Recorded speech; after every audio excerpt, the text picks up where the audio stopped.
On-interaction sprite change can make your game look more lively and UI more interactive. And it's pretty easy. So let's get right into it.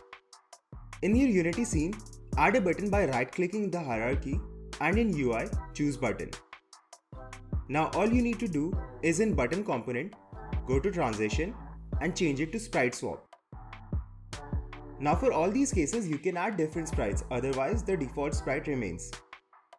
Let's change the default sprite and remove text, and next, let's add image for press sprite and selected sprite. Let's play this. It works, but we end up stuck at selected sprite. This is useful when you want navigation between buttons, but right now we don't want that. To fix this, we go to button again and change navigation to none. Play again and it fixes the button. For this effect, I personally like to use a beveled and a flat sprite, so this gives a more fulfilling clicking experience. Or you can use sprites that have visible difference to notify different states of the button. This part right here, where you need to drag and drop the sprites for different states of the button, is called sprite state and can be programmatically added to your script, and you can even change the entire sprite states for a button without needing to switch individual sprites. This can be especially helpful if your game has multiple modes and you need to define sprite state for both. You can simply write a script for it. We start by creating a C# script. We define a sprite state variable and add serialize fields so we can edit it in the editor.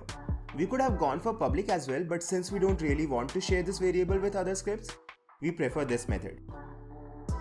We define a variable to store our button component so we can retrieve sprite state from it.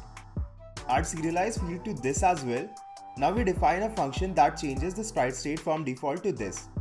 We can add toggle logic as well, which we'll see later in this video. For the function, we write public void sprite change, and in this simply do button.spriteState equals to our sprite state variable. We could have initialized our sprite state variable as an array if we wanted more than one sprite state, but this will suffice for the tutorial. Now going back in the editor, we create a new button and a new empty game object.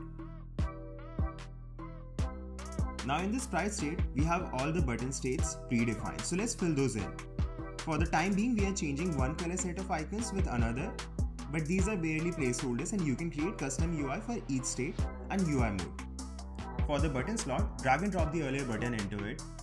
Now in your target button, fill in all the default sprites. Now in your second button in the button component, click on this plus sign and first drag and drop the game object containing the script and then choose the required script and function. Let's test this out. Play it and click on the button to see if the other button changes sprite state. It works, but the default button sprite still remains, and since it's part of the image component, we need to change it the other way. Everything is working so far, so let's move on to the next part of the tutorial. Another way to switch sprites would be to showcase toggleable buttons, like the like and subscribe button, so you can go ahead and press both to see what I'm talking about. Basically, I want to switch my button sprite on click and keep it that way after click. You may be wondering if selected sprite would work for it, but the answer is no. Since if we click anywhere else, it will deselect the button, returning it back to normal. We will have to write a custom script for this. All the code would be on our GitHub and link will be in the description. Let's create a new C# script and define an array of sprites, button sprites. Let's define a variable for button, target button, and serialize both. We don't need other methods, so remove those. Now let's create a public function void change sprite. Now in this function, we check if the current button sprite is the same as our 0 index sprite. If yes, we change it to 1 index sprite and return. Use of return ensures that nothing further is executed, and if the sprite is not seen, we change it to 0 index sprite. This is also where you'll add extra logic like sending information to database. So in case you want to register a like, you can do that. If you don't know how, we have a video on how to send and receive data from Firebase real-time database. You can check that out. Now back in the editor, we add this to the empty game object and drag and drop the button and the sprites you want to toggle. Then in your button component, on click, drag and drop the game object and choose the function. Let's test this out. It works as the sprites are being toggled, and if we click somewhere else, the icon persists.